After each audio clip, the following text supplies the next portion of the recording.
Yes guys, good morning. Hey, ang inyong lingkod, Mr. Tenorio TV. Please follow, like, and share. Hi guys, update lang guys. Dito tayo ngayon sa Highway Stage 3. We're going to Caloocan, di ba? Para mag-pick up ng ating mga produkto sa ating boss. Tamang ano lang tayo guys, tamang chill ride habang papunta tayo doon kasi medyo traffic din, so ano lang, takbong pogi lang guys. Hey ka muna guys. So ayan, nandito na tayo sa may Toll Plaza, malapit na. So ayan nga, medyo maganda yung umaga natin kasi nakapag-kape tayo ng masarap-sarap. Hey, so ayan, inspired tayo guys, inspired tayo magtrabaho, diba? Para saan ka bumabangon? Hey, what's up?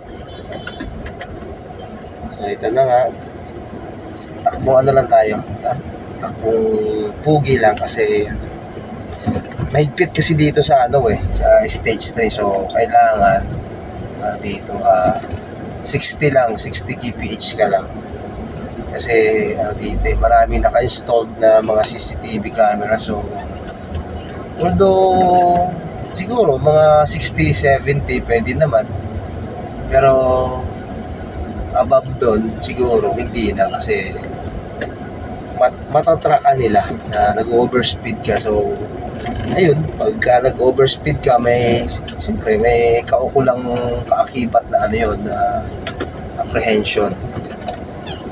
It's either na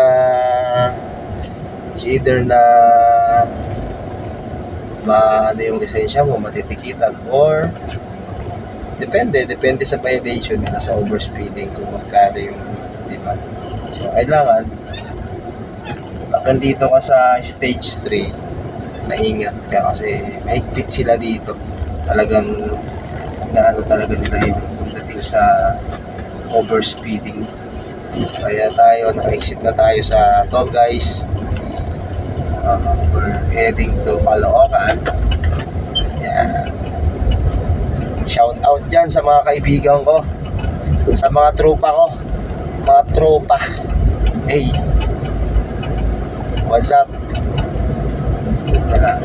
So eto, habang papunta tayo doon,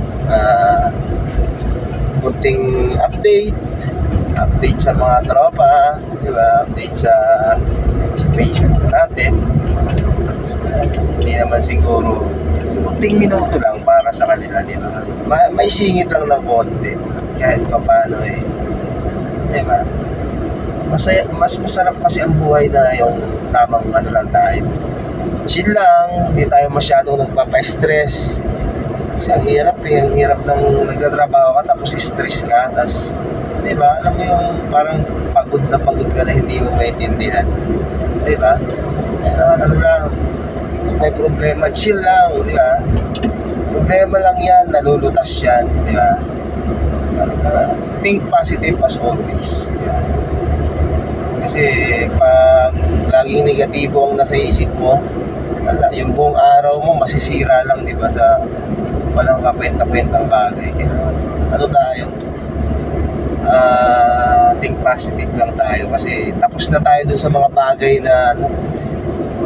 na hindi na dapat na pinagdaraanan ng pansin, di ba? Maliliit na bagay. At least naman maganda yung mood natin sa isang buong araw na pagtatrabaho natin. So ayun lang guys, shout out sa lahat, keep safe, God bless always. Ang inyong lingkod, Tenorio man. Hey.